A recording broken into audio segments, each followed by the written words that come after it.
Part 1 introduction, क्यों ज़रूरी है लॉन्ग टर्म इन्वेस्टमेंट।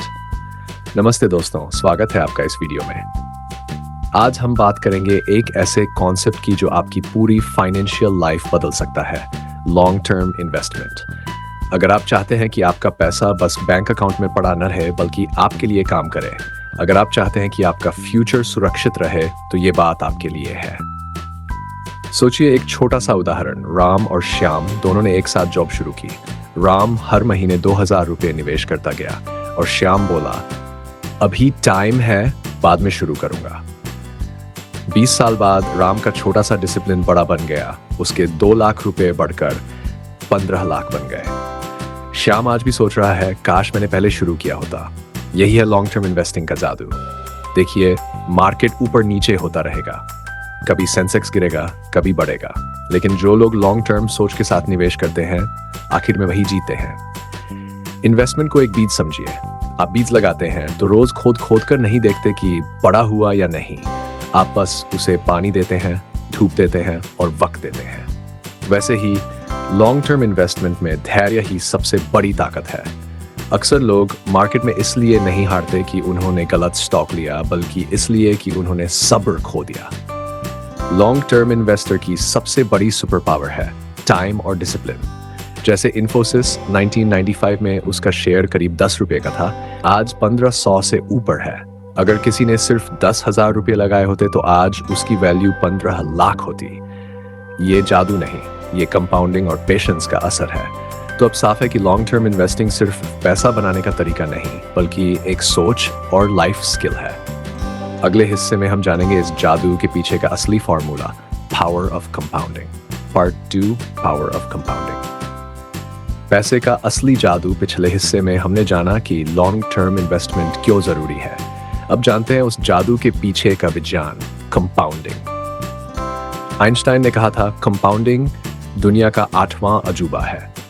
जो इसे समझ लेता है वो पैसा कमाता है, जो नहीं समझता वो पैसा खो देता है। जैसे आसान उदाहरण से समझते हैं, मान लीजिए आपके पास 10,000 रुपये हैं और आप उसे 10% सालाना रिटर्न पर निवेश करते हैं। पहले साल के बाद वो बन गए 11,000। अगले साल आप 10% 11,000 पर कमाएंगे, यानी नंबर और अब कुल 12,100।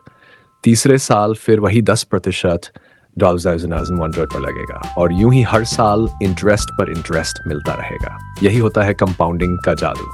मान लीजिए हर महीने 5,000 रुपये आप सिप में डालते हैं और औसतन 12% का रिटर्न मिलता है, तो 10 साल बाद करीब 11 लाख, 20 साल बाद 80 लाख और 30 साल बाद करीब 1.75 करोड़ तक पहुंच सकते हैं। जबकि आपने खुद सिर्फ 67 लाख लगाए, बाकी सब काम किया टाइम और कंपाउंडिंग ने। कंपाउंडिंग का फॉर्मूला है A=P 1 + R/N/T। मतलब जितना ज्यादा वक्त दोगे उतना ज्यादा पैसा अपने आप बढ़ेगा। इसे एक स्नोबॉल इफेक्ट की तरह सोचो। शुरुआत में छोटी सी बर्फ की गेंद जो जैसे जैसे पहाड़ी से लुढ़कती है, बड़ी होती जाती है। आपका पैसा भी वैसा ही है, छोटी शुरुआत, लगातार कोशिश और समय। इसलिए सुनहरा नियम है, जल्दी शुरू करो। रिया अगर 55 साल की उम्र में हर महीने 5,000 लगाना शुरू करे और राहुल वही काम 35 साल की उम्र में करे, तो रिया के पास 60 साल की उम्र तक 3 करोड़ प्लस और राहुल के पास करीब 1 करोड़ ही होगा। फर्क सिर्फ इतना कि रिया ने 10 साल पहले शुरू किया। तो बस याद रखो, हर कोई पैसा कमाता है, लेकिन जो कंपाउंडिंग समझ गया वो पैसा बनाता है। छोटी रकम, लगातार निवेश और वक्त, यही है करोड़ों का फॉर्मूला। वेट मत करो इन्वेस्ट करने के लिए, इन्वेस्ट करो और वेट करो। अब चलते हैं अगले हिस्से में, लॉन्ग टर्म इन्वेस्टर का mindset. Part 3, long term investor का माइंडसेट। अब तक हमने जाना कि लॉन्ग टर्म इन्वेस्टमेंट कैसे काम करता है और कंपाउंडिंग क्यों जरूरी है, लेकिन असली ताकत है सोच में। मार्केट थोड़ा भी गिरता है तो कई लोग डर जाते हैं, अब क्या करें, और कुछ लोग वही गिरावट देखकर मुस्कुरा देते हैं। अच्छा मौका है थोड़ा और खरीदने का। दोनों के पास एक जैसी जानकारी है, फर्क है सोच का। ट्रेडर रोज की उतार चढ़ाव में फंस जाता है, इन्वेस्टर बड़ी तस्वीर देखता है। ट्रेडर प्राइस पर ध्यान देता है, इन्वेस्टर बिजनेस पर। 2008 के क्रैश में जब ज्यादातर लोग घबरा गए, वॉरेन बफेट जैसे लोग शांत रहे और बाद में वही सबसे ज्यादा कमाए। पहला नियम बिजनेस ओनर की तरह सोचो। अगर आपने किसी कंपनी का शेयर खरीदा है तो समझो आप उस बिजनेस के पार्ट ऑनर हो। आप रोज उसका प्राइस नहीं देखते, आप ये देखते हो कि बिजनेस बढ़ रहा है या नहीं। दूसरा, भीड़ का पीछा मत करो। किसी ने कहा ये स्टॉक ले लो और आपने खरीद लिया। ये रिसर्च नहीं, कॉपी पेस्ट है। हर निवेश आपके अपने लक्ष्यों और रिस्क लेवल के हिसाब से होना चाहिए। तीसरा, फियर और ग्रीड पर कंट्रोल रखो। जब मार्केट ऊपर जाता है लोग लालची हो जाते हैं, जब नीचे आता है डर जाते हैं। सफल निवेशक वही है जो दोनों वक्त शांत रहता है। और सबसे जरूरी, पेशेंस। बफेट कहते हैं स्टॉक मार्केट इम्पेशेंट लोगों से पैसा लेकर पेशेंट लोगों को देता है। मतलब जो जल्दीबाजी करता है वो हारता है, जो ठहरता है वही जीतता है। तो अगली बार जब मार्केट गिरे घबराओ मत, अपने आप से कहना मैं इन्वेस्टर हूं, ट्रेडर नहीं। अब अगले हिस्से में बात करेंगे ट्रेडिंग और इन्वेस्टिंग के बीच असली फर्क की। Part 4, trading versus investing. असली वेल्थ का रास्ता बहुत लोग पूछते हैं। ट्रेडिंग और इन्वेस्टिंग में फर्क क्या है? दोनों तो स्टॉक मार्केट में ही होते हैं ना।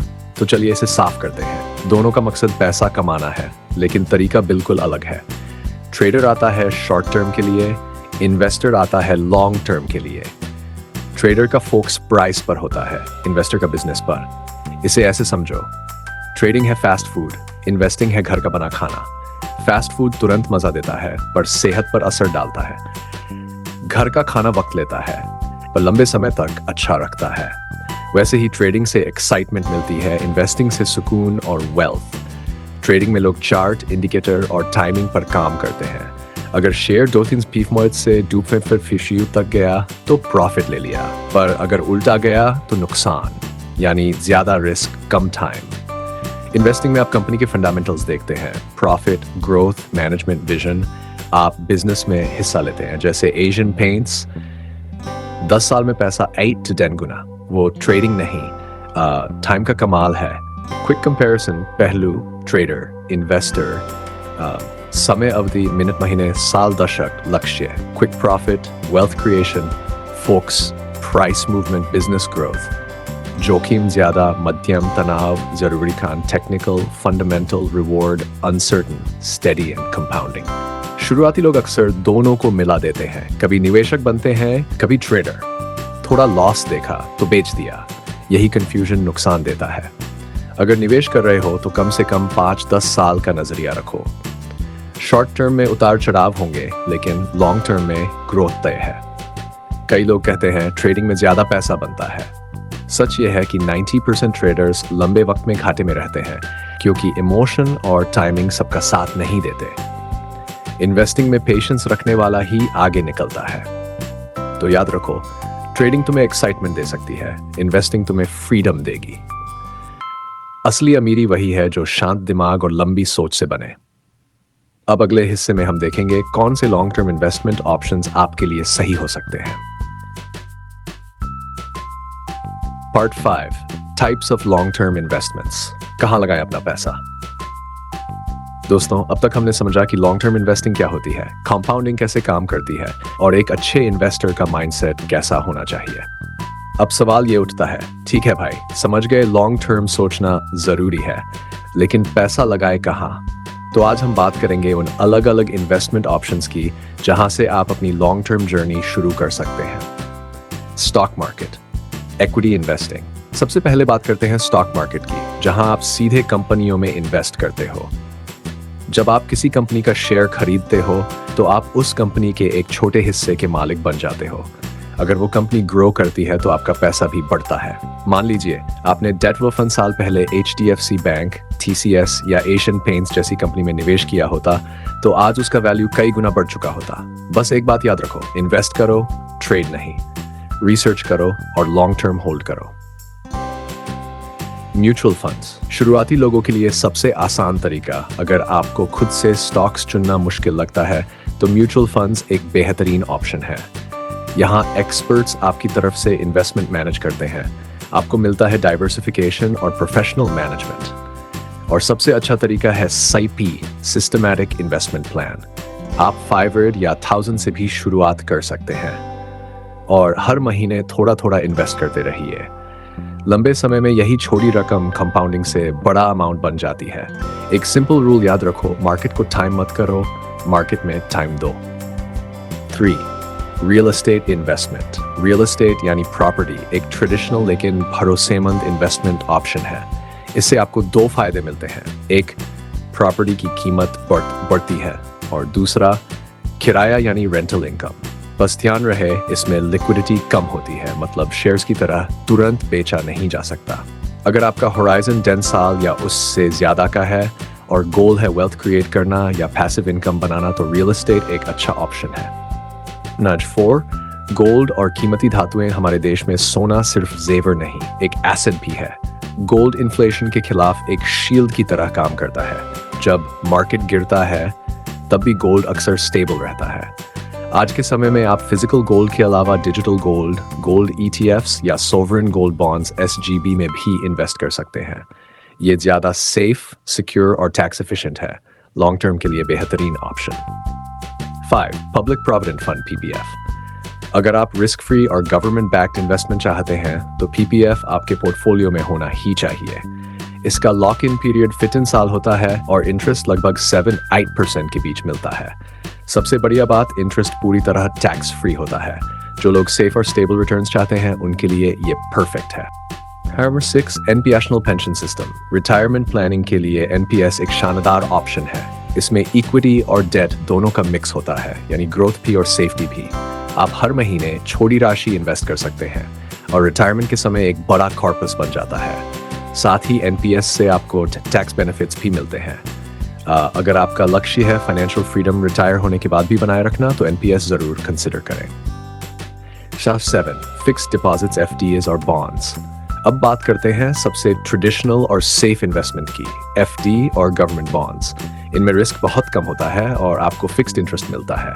हालांकि रिटर्न सीमित होते हैं, लगभग 6-8%, और इन्फ्लेशन के मुकाबले थोड़ा कमजोर पड़ते हैं।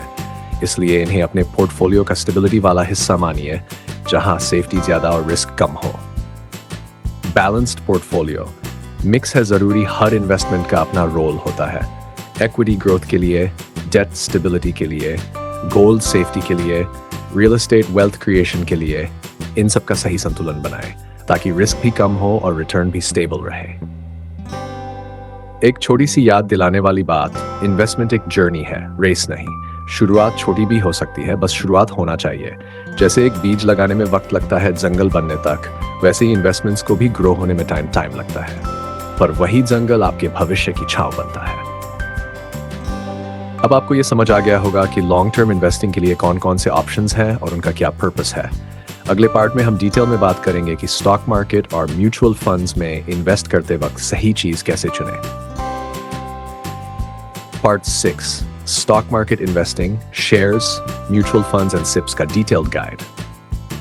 पार्ट 5 में हमने देखा कि लॉन्ग टर्म इन्वेस्टमेंट के कितने सारे ऑप्शंस होते हैं, stocks, mutual funds, real estate, gold, PPF और भी।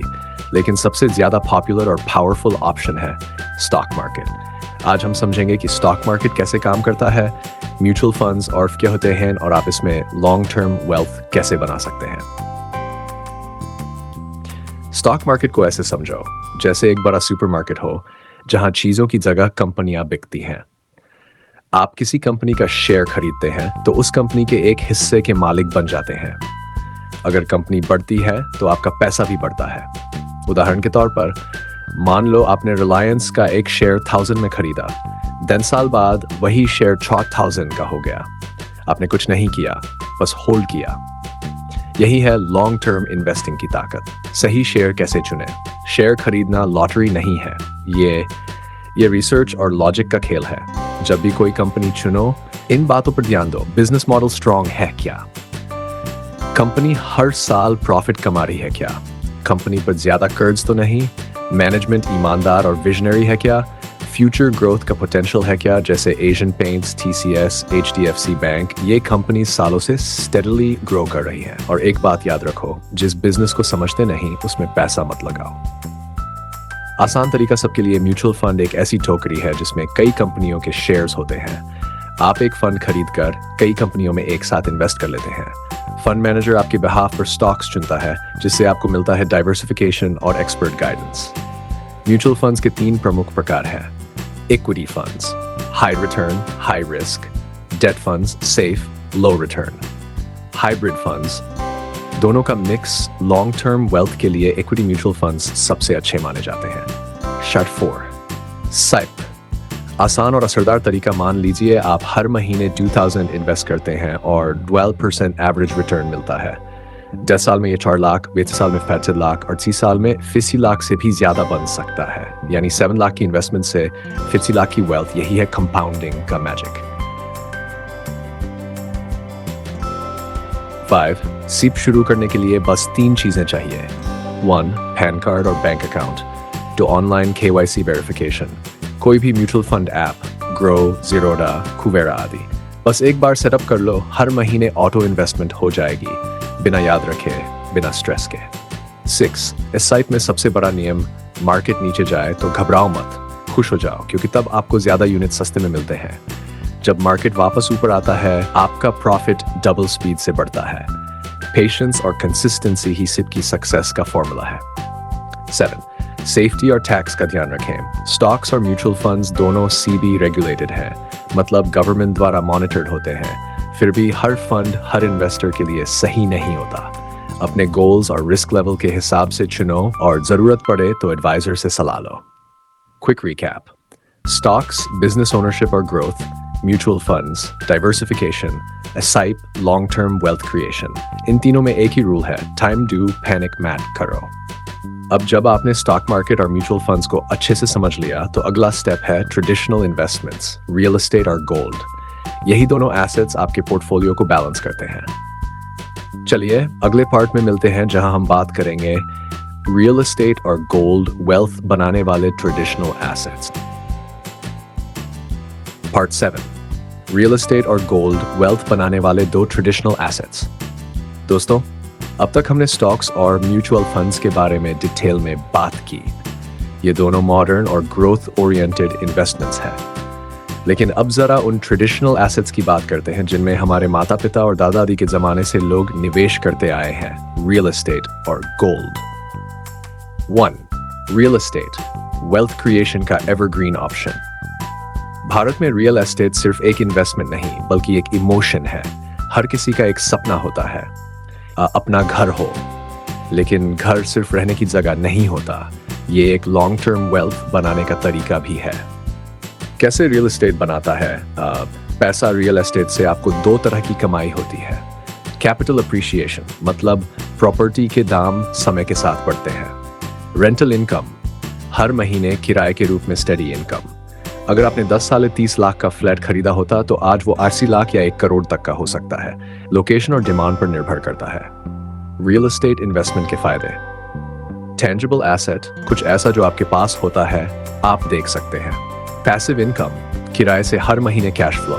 इन्फ्लेशन हेज, जब चीजों के दाम बढ़ते हैं, प्रॉपर्टी की कीमत भी बढ़ती है। लेगेसी एसेट, आने वाली पीढ़ियों के लिए विरासत। लेकिन कुछ बातें ध्यान रखें, हर इन्वेस्टमेंट के साथ चैलेंजेस भी आते हैं। इसमें एंट्री कॉस्ट ज्यादा होती है, यानी ज्यादा पूंजी चाहिए। मेंटेनेंस और प्रॉपर्टी टैक्स देना पड़ता है। लिक्विडिटी कम है, तुरंत बेचना मुश्किल होता रहता है।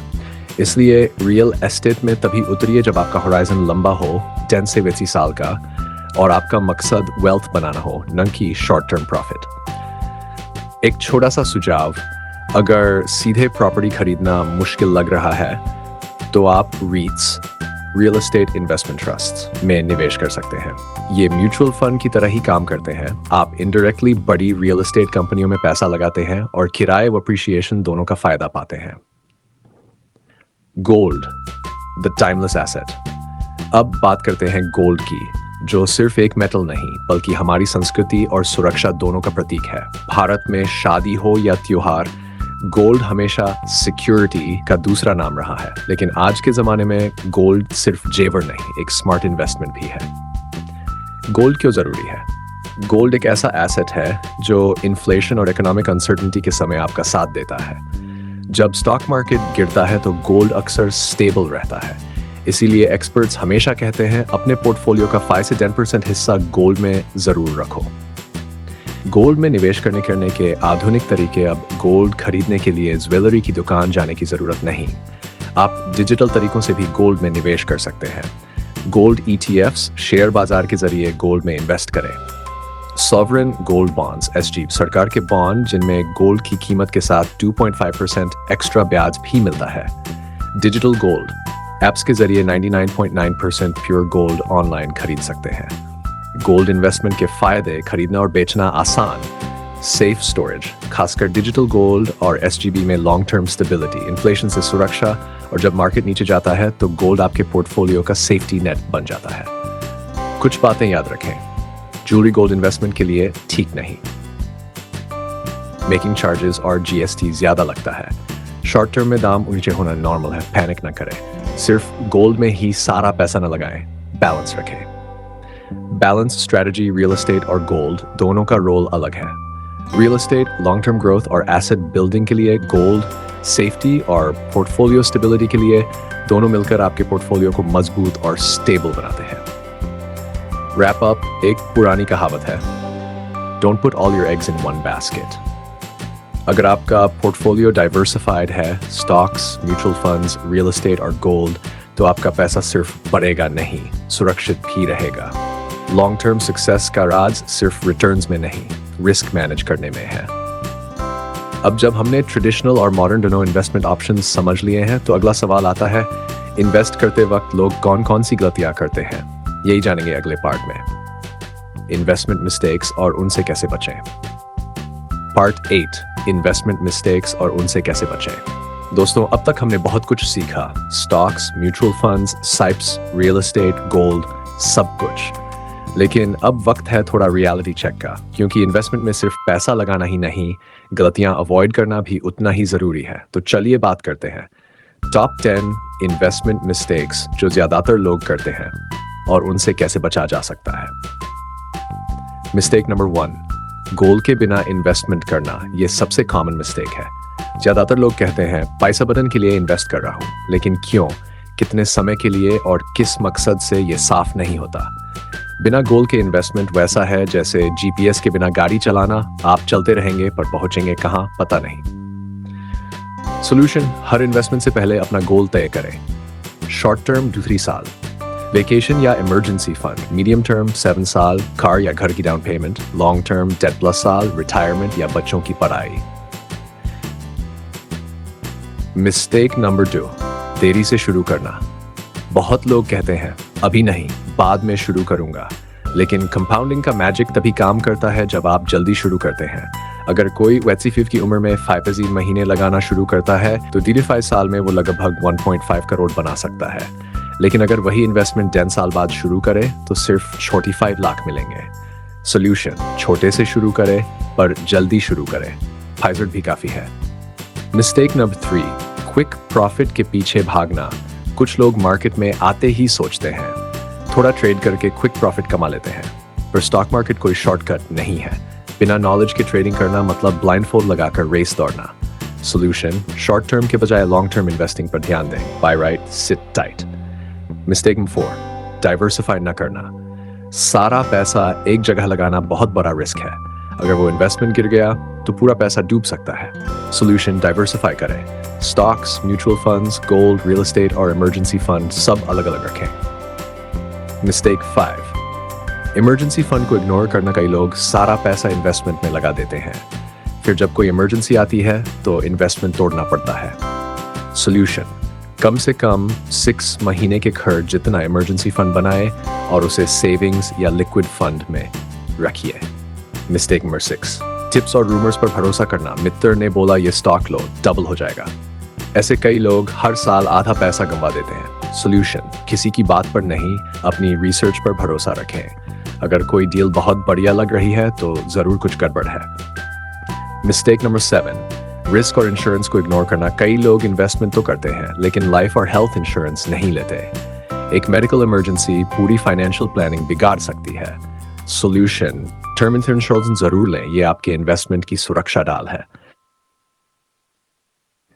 मिस्टेक 8: पोर्टफोलियो रिव्यू करना। इन्वेस्टमेंट एक लगाओ और भूल जाओ खेल नहीं है। हर साल परफॉर्मेंस और गोल्स को चेक करना चाहिए। सॉल्यूशन: साल में एक बार पोर्टफोलियो रिव्यू करें। जिस तरह एक्सरसाइज रूटीन बदलते हैं वैसे ही इन्वेस्टमेंट्स को भी एडजस्ट करें। मिस्टेक नंबर 9: पैनिक में बेच देना। मार्केट थोड़ा गिरा नहीं कि लोग घबरा जाते हैं। बेच दो सब। लेकिन स्मार्ट इन्वेस्टर्स जानते हैं मार्केट के डिप्स ही असली अपॉर्चुनिटी होते हैं। सोल्यूशन, पैनिक सेलिंग से बचें। मार्केट नीचे हो तो खरीदने का वक्त है, डरने का नहीं। मिस्टेक नंबर 10, टैक्स प्लानिंग भूल जाना। कई लोग रिटर्न तो कमाते हैं लेकिन टैक्स प्लानिंग नहीं करते और ज़्यादा टैक्स दे देते हैं। सोल्यूशन, ELSS, PPF, NPS जैसे ऑप्शंस का इस्तेमाल करें। टैक्स बचाए और वेल्थ भी बढ़ाए। रैप अप, गलतियां हर किसी से होती हैं लेकिन समझदार वही है जो उनसे सीख ले। इन्वेस्टमेंट एक दौड़ नहीं, एक मैराथन है। पेशेंस और कंसिस्टेंसी चाहिए। याद रखिए, मकसद जल्दी अमीर बन नहीं बल्कि हमेशा अमीर बने रहना है। अब जब आप जानते हैं कि कौन सी गलतियां अवॉइड करनी है तो अगला कदम है अपना खुद का फाइनेंशियल रोड मैप बनाना, यानी फाइनेंशियल प्लानिंग। अपना इन्वेस्टमेंट रोड मैप कैसे तैयार करें, ये सीखेंगे अगले पार्ट में। Financial planning, investment road. दोस्तों, अब तक हमने ये सीखा कि कौन से इन्वेस्टमेंट ऑप्शंस अच्छे हैं और किन मिस्टेक से बचना चाहिए। लेकिन अब वक्त है सारी बातें एक साथ जोड़ने का ताकि हम अपना पर्सनल इन्वेस्टमेंट रोड मैप बना सकें, यानी ऐसा प्लान जिससे आपका हर रुपया आपके गोल्स के लिए काम करे। स्टेप 1, अपनी फाइनेंशियल गोल्स क्लियर करो। सबसे पहला स्टेप है अपने गोल्स साफ साफ लिखना। हाँ, लिखना जरूरी है, सिर्फ सोचने से नहीं होगा। जब आप अपने गोल्स लिखते हैं तो वो सिर्फ सपने नहीं रहते, वो प्लान्स बन जाते हैं। 3 तरह के गोल्स होते हैं: short term, vacation, emergency fund, gadgets आदि; medium term, car, home down payment, business fund; long term, retirement, children's education, financial freedom. जब गोल साफ हो तो इन्वेस्टमेंट चुनना आसान हो जाता है। छोटे गोल्स डेट फंड या FD, मध्यम गोल्स हाइब्रिड फंड, लंबे गोल्स इक्विटी म्यूचुअल फंड या स्टॉक्स। स्टेप 2, अपनी इनकम और एक्सपेंसेस ट्रैक करो। आप कितना कमा रहे हैं इससे ज्यादा जरूरी है कि आप कितना बचा रहे हैं। बहुत लोग कहते हैं मेरी इनकम ज्यादा नहीं, मैं इन्वेस्ट नहीं कर सकता। लेकिन सच ये है, इन्वेस्टमेंट हैबिट से शुरू होती है, इनकम से नहीं। हर महीने अपनी इनकम और खर्च लिखिए और फॉलो कीजिए 50 to 30-30। 50% needs, rent, bills, groceries; 30% wants, movies, lifestyle; 20% savings और इन्वेस्टमेंट्स।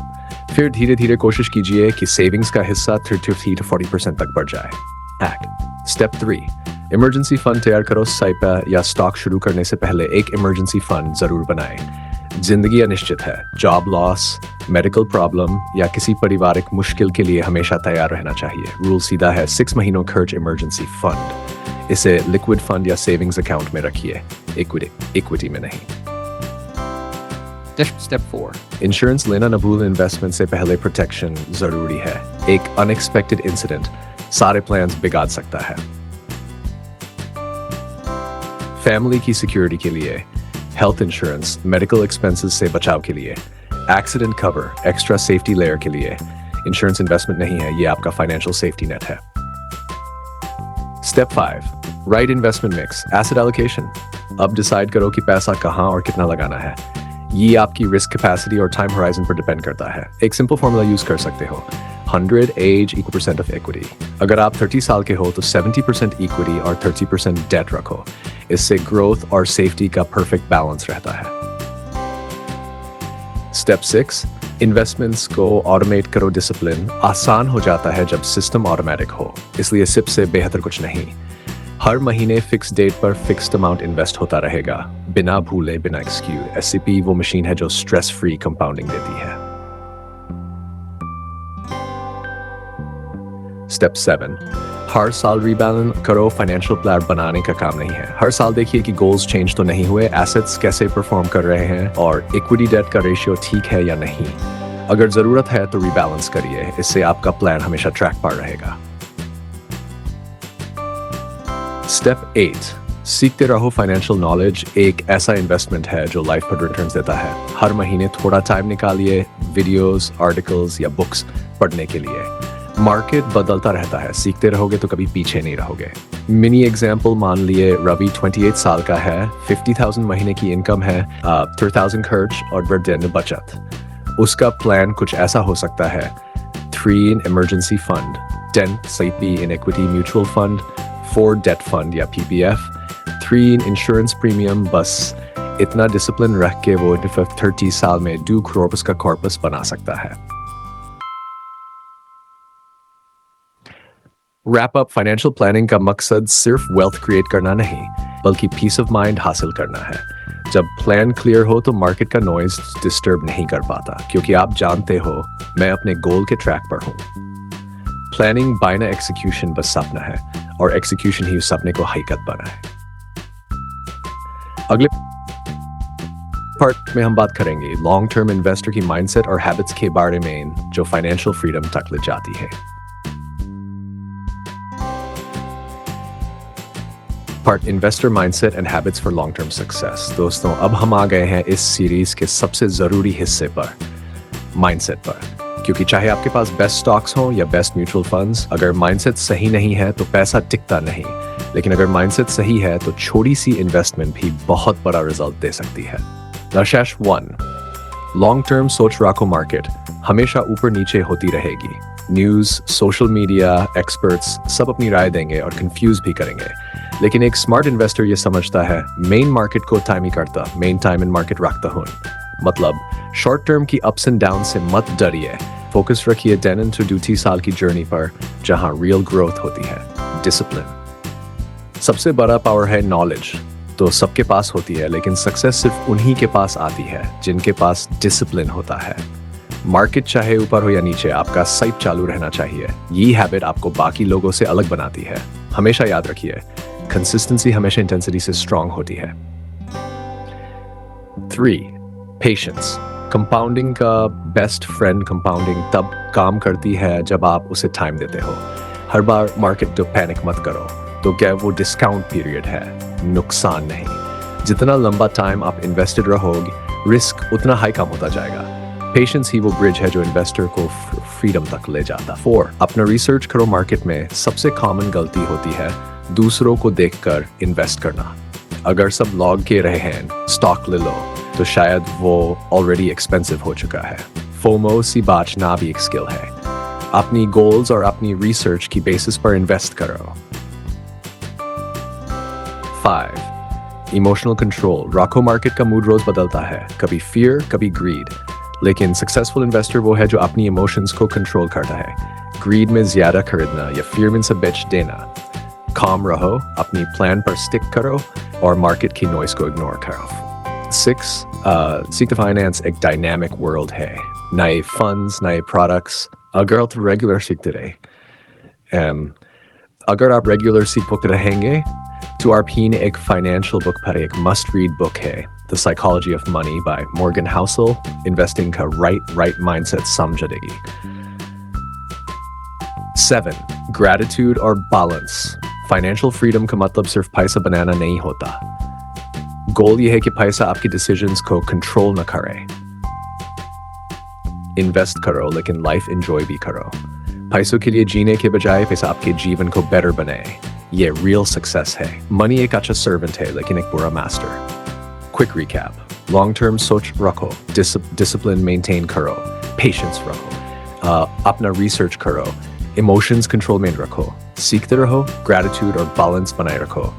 ये 7 हैबिट्स आपको एक एवरेज सेवर से एक सक्सेसफुल इन्वेस्टर बना सकती हैं। Closing message, long term invest करने का मतलब सिर्फ पैसा बनाना नहीं होता, बल्कि अपनी फ्रीडम खरीदना होता है। आप अपनी फैमिली के लिए एक सिक्योर फ्यूचर क्रिएट करते हो और अपनी लाइफ को स्ट्रेस फ्री बनाते हो हर छोटी इन्वेस्टमेंट के पीछे, जो एक दिन फाइनेंशियल इंडिपेंडेंस का बारा रखे। इसलिए इन्वेस्ट अर्ली, इन्वेस्ट वाइजली और अपने पैसों को अपने लिए काम करने दो।